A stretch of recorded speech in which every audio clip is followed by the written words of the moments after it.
Welcome to this week's episode of Lagnapod. I'm your host, Rob Holbert, and everybody introduce yourselves. Ashley Trey. This is Grant McLaughlin. Scott Johnson. Kyle Hamrick. Tommy Hicks. Okay, we're all here. Full roll call. Kyle, you just came back just a few minutes ago from the latest city council meeting where they kicked the can down the road on this vacant buildings ordinance, right? As we've been doing since September. Yeah. So what's going on now? So we've got some amendments that have been made. The council has made some changes to it, and the administration has been fine with it, except the council's version wants to put the responsibility to sign buildings on to this this registry of vacant and blighted properties. They want to put that duty on the city. Yes. But the city wants to put that duty on the people who own the vacant and blighted to self-report properties. their crappy buildings. That's right. Yes. To self-report their crappy buildings. There was a bit of a showdown in the pre-city council meeting between the city. Yes, ma'am. I have a Hand question, raised. Kyle. Why Yes. is that? Why does the city want them to self-report so they can find them more? Because to put it on the city would mean more resources that they'd have to spend on code enforcement. It's easier. It's easier to do the self-reporting function. Aren't they going to have someone to make sure people are self-reporting? They are going to have somebody to make sure, because there's going to be a But form. They still argue that's less resources. They still say that's less resources. Have they considered a tattletale way? Like if people tattle on them, that would be a reporting method. I don't think they've considered, the old schoolyard snitch I think trick. they should just there's only a finite amount of buildings downtown. It can't take that they much. actually know the number. The fire department knows of 140 problematic structures that they already know of and have on their list as, hey, these things could burst into flames.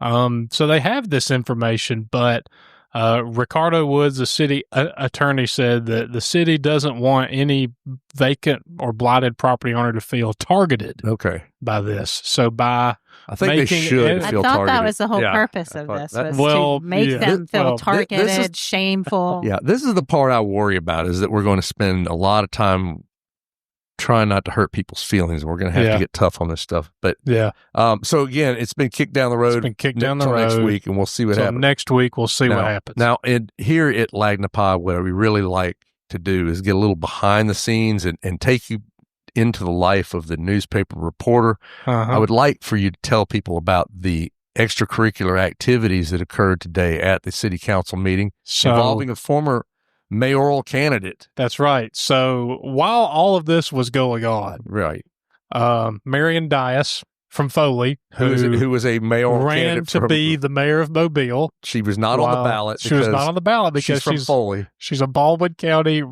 native. But she's chaffed about not being on the ballot. She is quite she's quite upset. She appeared today at the city council. She was signed up to talk about wanting to start a New Year's Day prayer service at Cooper Riverside Park. Sounds nice. Lovely. Sounds nice. Could be something good to do. Instead, she begins to talk about, the election and the corruption in City Hall. Right. And C.J. Small, council president, said, you can't do that. You have to stick to what you signed up for. And they proceed to get into a back and forth over what she can and cannot talk about during the city council. Some voices were raised, and eventually she was asked to sit down with help from the police.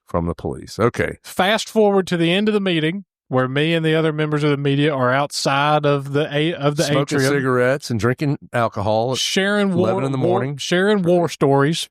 Right. And all of a sudden, Marion Dias comes marching out of the council chambers, and she throws a handful of coins into Government Plaza, into the open, just down toward the ground, into the corner. Yeah. It was a very loud noise, and she just threw those coins into the floor and then stormed out to appease the money changers. Is that what it is? I don't know what's going on. Something like that to relieve some stress. Anyway, did anybody start running to pick them up or something? Or? There was no mad dash to pick them up. Most people were just kind of confused as to what happened. She tried to give her 2 cents, and I think she gave more like $1.43. Yeah. From what I counted, there was some quarters, some pennies. Glad to see you counted. A dime. We did a ballpark. I didn't pick any up because there were no doubloons in there. If there had been doubloons, then I would have grabbed those.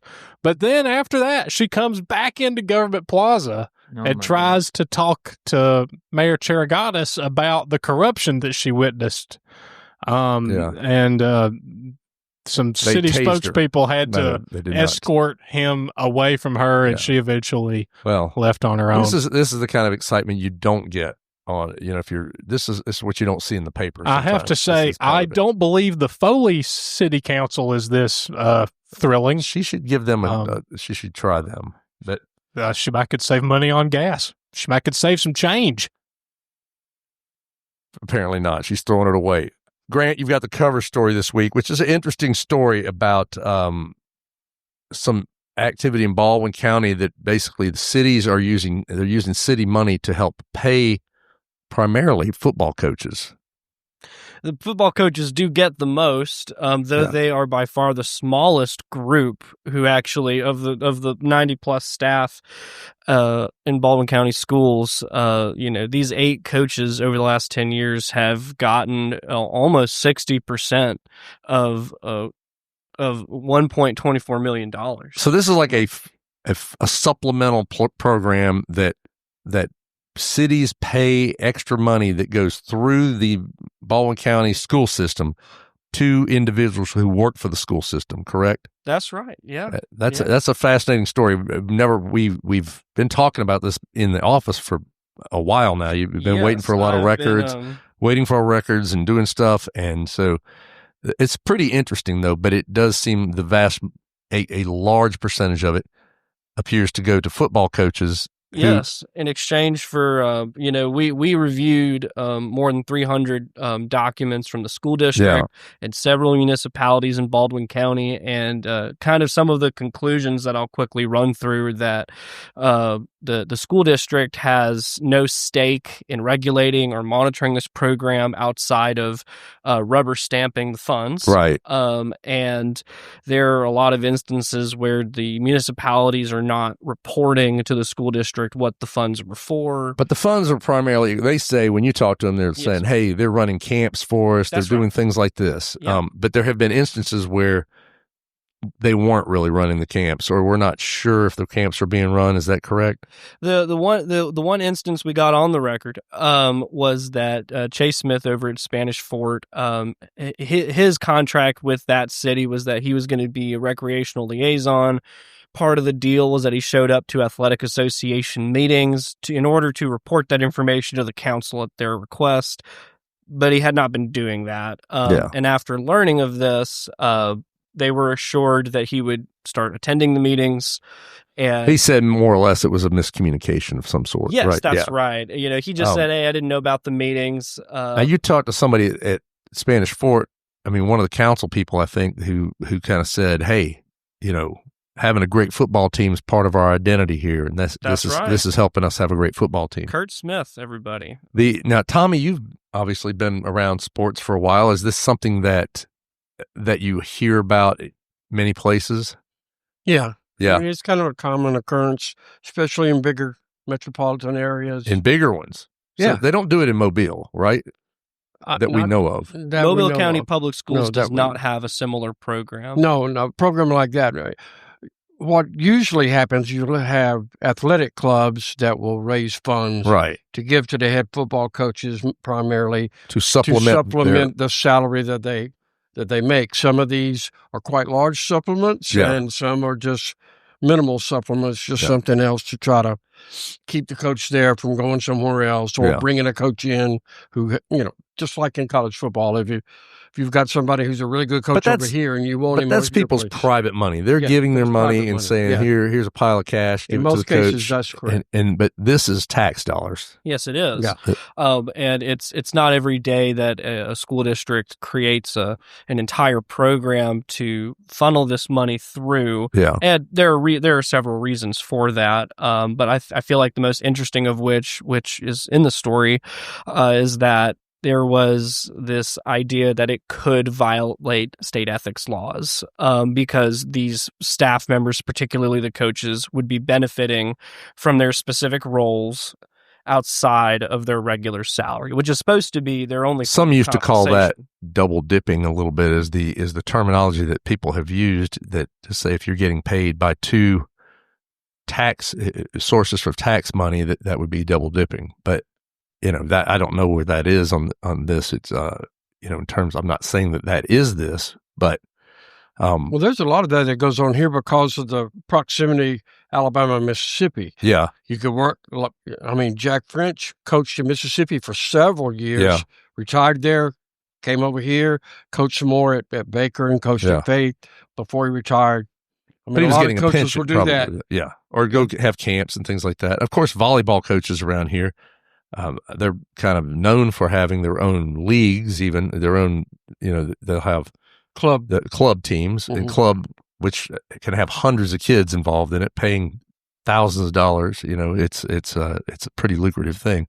But I had never heard of football coaches getting paid by the cities in which they coach. That's a new one. And look, we've got the numbers in the story. We got them right in front of us here. I mean, I think it's worth mentioning that, Kenny King, this coach over in Daphne, who Robin Lejeune said, we haven't won a championship yet, but we sure hope to. Yeah. He's gotten the most. I think he's gotten over $250,000 over the course of 10 years. Yeah.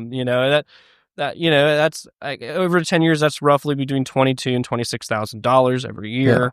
Yeah. But that is a lot of money. That is a lot of money. How much is that in terms of pennies thrown by Marianne Diaz? How many throws of coins does Marianne Diaz have to make? Several million pennies. That would be a lot of throws. She'd be tearing that AC joint out before that happened. Well, it's a really interesting story, and I think a lot of folks are going to be fascinated by it to see it. So it's a great one to check out, and we've got some good graphs in there. that Grant made just to make the information more digestible. I am very proud of them. I know you're proud of those graphs, and you've done a fine job with them. They're beautiful. Beautiful graphs. We're going to take a quick break. We'll come back and talk a little more sports with Tommy Hicks.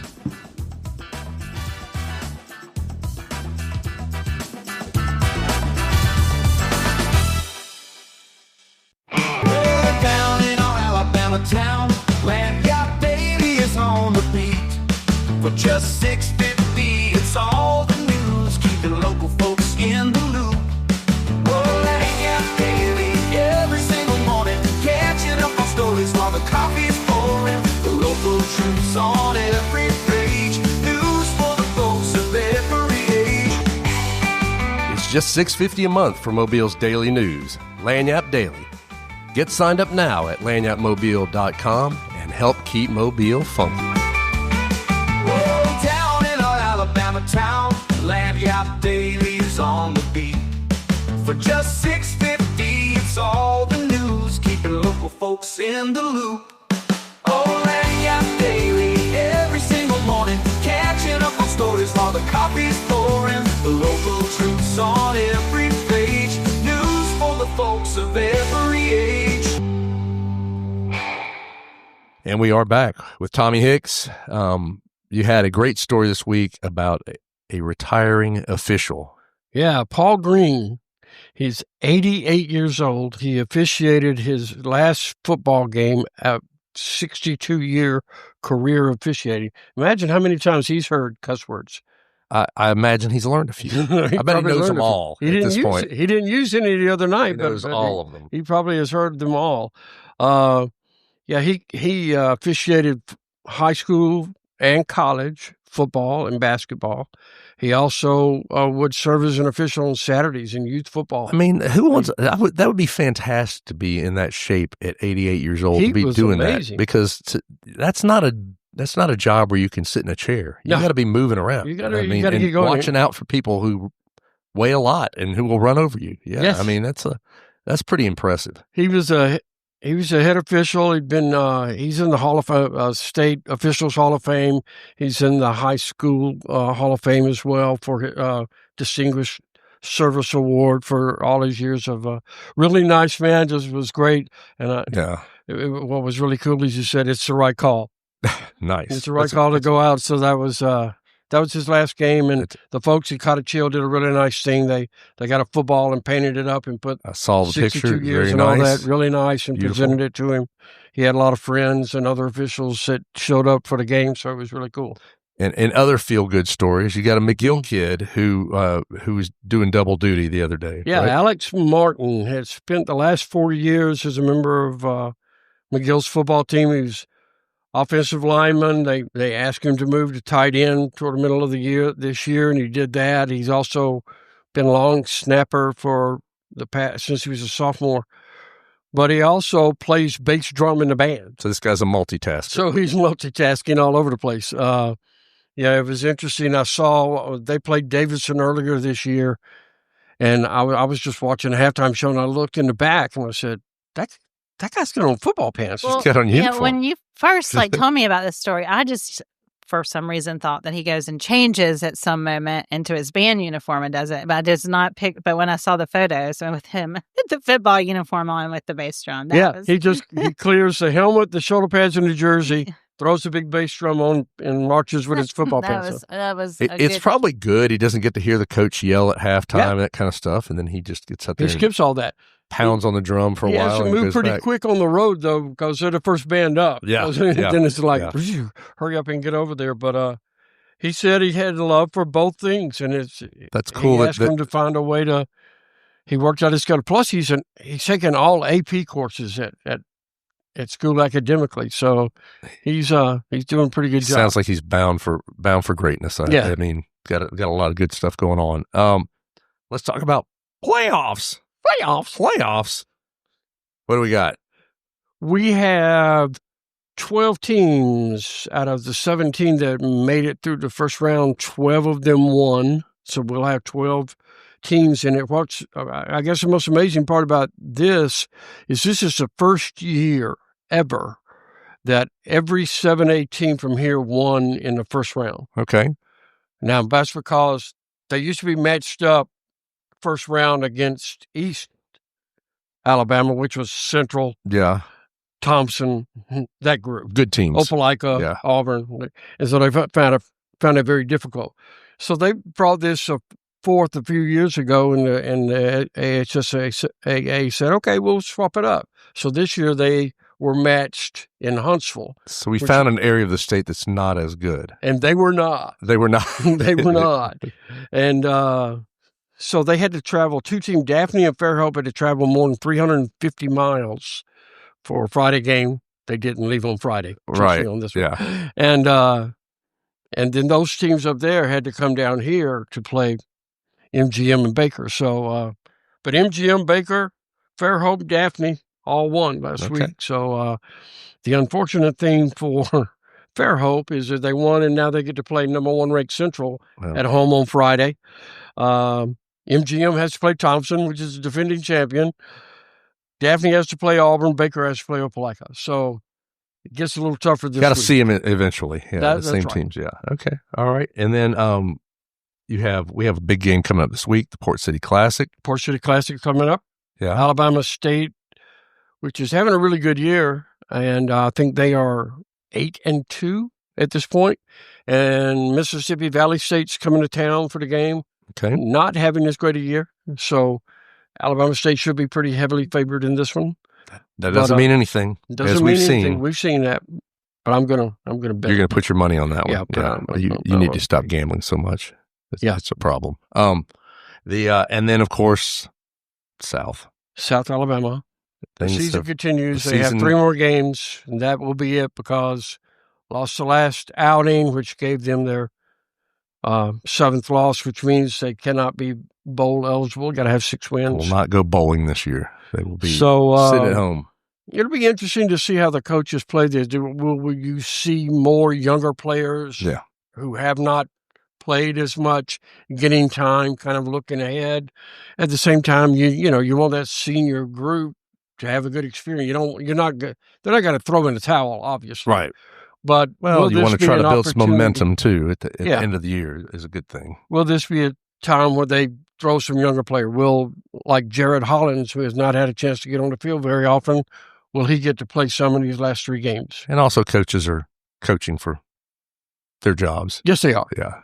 So I think things will hopefully we'll finish out with a bang anyway. That'd be nice. Major is safe. Yeah. Beyond that, it'll be very interesting what happens at the end of the year. Yeah. All right, Tommy, thanks so much. All right, we're going to take a quick break. We'll come back and talk a little bit more. Okay, I got to...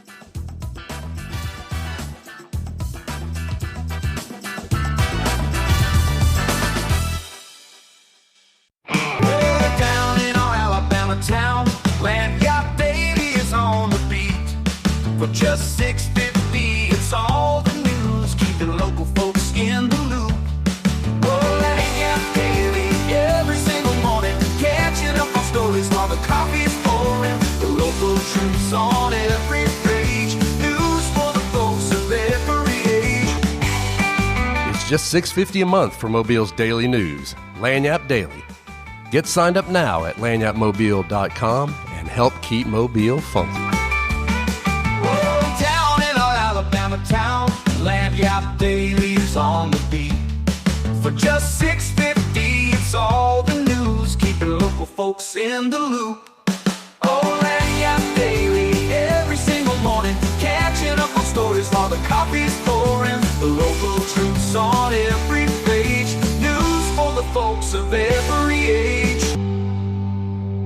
And we are back. We had something very interesting happen this past week. It was, I guess, not this last weekend, but the weekend before, is Dr. David Bronner from the Retirement Systems of Alabama, who writes his little newsletter. I say little newsletter, but he writes a newsletter, and it goes out to all of the RSA members. So it goes out to a pretty big group of people. And he has, on occasion, fired a few shots in that thing. At one point. At one point he did. He kind of took a shot at me. He got it right back, though. That's all right. But I think the interesting one this week is he took a shot at the coal ash issue, kind of becoming the first. He's not an elected official, but the first big prominent individual in Alabama to do so. To have some balls, I'll say it. Yeah. The first one that would maybe turn Alabama's power's head and be like, "What are you doing?" Yeah, I bet they weren't happy. Yeah, I can only imagine. It's interesting. I get little pings on our website traction, and one of the pings over the weekend was Southern Company has a PR tracker of some kind. Yeah. And we were getting flagged for that story from their corporate PR tracker. It's funny, but so they were aware that the story existed, obviously. So they were watching us. Yeah. But the great eye of Sauron was looking at us. Down from Montgomery in the RSA tower with its flaming orb unblinking. It wasn't we currently still have power, so that's a good sign. It's about to go off shortly. Oh, God. So what did Bronner have to say? He didn't really mince words. He called it a huge environmental bomb. Yes. He pointed to the catastrophic events in North Carolina, Tennessee, and Ohio. Mentioned the Ohio rivers burning, which I don't know how that applies to coal ash, but he also called it a knife at your throat. Basically, oh yeah, there was some very colorful language. It's a little biblical reference. If you didn't know that. But yeah, I mean, I thought that was pretty fascinating to have him. He said at some point, we don't want to point fingers. Mm-hmm. He didn't come out too hard on Alabama Power itself, but he really did encourage the legislators, the people, the lawmakers in the state to do something about this. Yeah, and it's pretty substantial for him to do that, and it's going to be interesting to see if this encourages other people to maybe speak out on it, or, I mean, up to this point, it's just kind of been either people don't have an opinion on it or they defend it. I mean, even to the point we had someone defending, arguing against even trucking it out of there because of the dust. And it's constant. And, you always see people who argue that, well, the rates are going to go up. If you have to dig it up, the rates are going to go up. And what I always keep trying to remind people is the rates have already gone up. Yeah. They got a 3% rate increase in 2019, been collecting it ever since. Yeah. I just also want people to think about, we are going to get hit by a major hurricane at some point. We have been really lucky for a very long time. But if that happens, that coal ash is going to be in our beautiful Delta. It could definitely America's happen. Amazon. Yeah. The cleanup would be, it would be, I can't even wrap my head around how It'd terrible just be catastrophic damage. Yeah. It also repositions the focus of the issue back towards the fact that it's there anyway. A lot, especially with the lawsuits, like Baykeeper is suing Alabama Power over their plan of closing it in place. You get into all these like technical arguments of like, is this, what they want to do is just put a cap over it and seal it in place. And then they get into all these, nitpicky things of, is it leaching through the groundwater, et cetera. But, this positions the issue that it's there altogether, which is just interesting. I think, you brought it up, the leaching of the leaching of the water, or the leaching of the toxic chemicals through the groundwater. But it's, that study came out, I think, last month that showed that the toxic chemicals in the pond had already been leaking into the Delta and have been doing so for quite some time. Yeah, well, they've been fined for it already. And the thing that nobody is really arguing about is the fact that even with the cap in place plan that they want to do, the coal ash will still be sitting in the groundwater. That's the big issue with the EPA. The EPA mandated when they said these had to close down, you can't leave them sitting in the groundwater. Alabama Power and ADEM are both saying, well, it's too big to move. We don't want to do it. But the reality of it is they knew this thing was coming down for a few years, and they continue to dump tons, millions of tons of coal ash into that pond after they knew it was coming, and now they're claiming it's too big to move. Yeah. As my grandma used to say, tough titty. I think that's just the way it is. They are collecting the money. They're going to get this money. They have been collecting. They've had a 3% rate increase for the last 6 years now, almost 7 years, for coal ash remediation. There's no plans for that to come off the books. They will be made whole. It may take them a little bit longer. They may have to take a little bit of the billions if you go look at their profits every year, they're billions of dollars of profits. This is not an unprofitable company. This is not a company that it needs to raise our rates to do this. They've already raised our rates.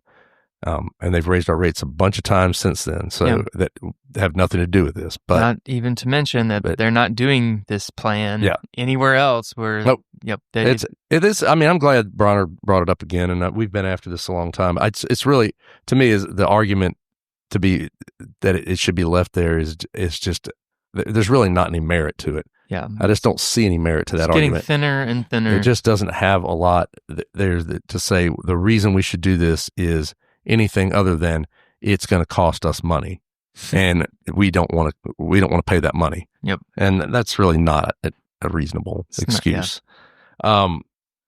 We have, I guess, the sheriff's race is getting a little hotter. The Mobile County sheriff's race. It's got definitely one getting a little Baldwin bit County, taller. There's a little getting a little taller. Yeah, some hot Paul on Paul action here. We've got Paul on Paul. We violence. will have a sheriff named Paul. It sounds like. One thing is certain. Which will it be? Paul or Paul? So you have Paul Birch, the current sheriff. Paul Prine, who ran for Mobile mayor, has essentially thrown his hat into the ring this week, saying he's going to run. That's an interesting one because you've got two guys that are kind of big personalities. Big personalities. They're both kind of cut from the same cloth in terms of political, where they come from politically. They're both, they're both Trump Republicans. They are both infuriated the left at various times in the past few months. Yeah. So it's with Birch and his Halloween decorations, and Prine and some of his statements made during the campaign. Yeah. So, in the mayoral campaign, both of them are, will tell you their unvarnished opinions. Yeah, they do. And I think it's going to be there's something to be said about that. I like that. Yeah, I think it's going to be a really good race. When's the last time we've had a competitive, like in a train wreck kind of way? Yeah. I can't really remember a competitive sheriff's race. No, because no one ever runs time. against the sheriff. It's very difficult. I mean, or if they do, they're it's like it's a no contest situation. Yeah, and I don't know. It will be interesting. I mean, I would put my money on Paul Birch at this point. That's a tough one to dislodge a popular sheriff. Well, and his campaign's already made a dig at Prine. He was like, "Well, we the sheriff understands that Prine likes to be run a campaign or be a candidate or whatever. So, but he's here to be the sheriff." It's cute. Prine did have a lot of support from the county, though. I mean, I do think it's, the mayoral bid. Birch went to BC Rain, and I think grew up in that part of the county. Yeah. And Prine's, grew up in Alabama Village and lives up in Cerulean, so he's got the northern part of the county. So there is a geographical divide there. I don't know. Is Paul Prine, what is he doing for a living at this point? I think he's going around and getting his picture made with people. He's not making money. I think that's all he's doing. He's not really making any money. I'm aware of. Does he have a pension from the police department? He was there for a long time. I'm curious. I don't know what he's doing. I just didn't know if that's if he had another job at this point or not. Yeah. Other than him doing a podcast and then running, he was full-time running as mayor. He's definitely got bitten by the political bug, I think. I think we could say that. Yeah. So. He and Birch were both at the Kay Ivey talk this morning, shaking hands, talking to people. All right. Well, at least it hadn't turned into a wrestling match just yet. And then we will end with the demise, or not the demise, but the final solution for the Hermit Hut here. So we've got Hermit Hut reporter Grant McLaughlin and Hermit Hut editor Kyle Hamrick on the beats to give you the latest. $369,000 later, the famed Fairhope Hermit Hut, which had been said at one time to be the most popular tourist attraction in the entire state. Somebody said that. I would say that somebody said. I would say of all the. I mean, and there's been a lot of like really outlandish things that have been said in the last few years, nationally, locally. That may be the most outlandish. That was the most popular tourist place. People drove past the battleship to go see this little shack, popular this little tourist attraction. Dome. So, if people don't know what the Hermit Hut is, describe it. One of you describe what the Hermit Hut is. It is a 14 by 14 hut. It is circular, sort of, and it sits among a bunch of commercial buildings. And the guy who moved down, what was his name? Henry Stewart. Henry Stewart. He had his doctor told him he was dying of TB. And so he came down to Fairhope from Ohio, I think, to spend his last days. And he ended up being here for like 20 years. And he wrote limericks that had to use the word Fairhope in it, right? That was part of his many charms. Yes. So he had plenty of time I don't know about that part. I've never. Nothing from Nantucket, right? No, nothing from Nantucket. No, They're all from Baldwin County. It's way harder to rhyme Fairhope in a dirty limerick. Let me just say. I've tried. From Fairhope, there's no hope. Anyway, my doctor gave me a bad diagnosis. Let's not freeform these right now. But this dude has been, there's a book about him, The Poet of Tolstoy Park. He named the house after Leo Tolstoy, who was his favorite writer. And they've been trying to move it for a long time. And now, Grant, it looks like they could do that. Yeah. So largely thanks to the Fairhope, I can't remember, single tax credit corporation. Colony. Yeah. The Fairhope single tax colony. And then two big-time anonymous donors. I wish somebody would give me $100,000. They're going to move. You never know. Now that you've called out for it, maybe it'll happen. Yeah. Well, it's interesting to me simply because they finally got the money, but they don't have a a deal penned to move this thing, and now they're in a race against time, because if they don't get a deal penned by December 30th, I mean, it's going to increase the cost, and they probably won't have the money to move it. Somebody may have donated the money just to finally hear the end of this story. This somebody in this room? Tiny little. It was not me for sure. All right. Well, we'll see what happens. We may only have a couple more Hermit Hut stories left in us here, but we'll find out. Well, thanks for listening, folks. We'll be back next Thursday with the next episode of Lagnapod. Y'all have a great week.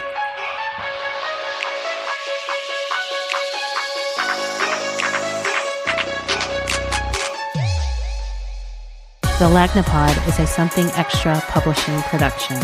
Executive producers are Rob Holbert and Ashley Travis. Music is by Some Pulse Sounds and Electro Animals.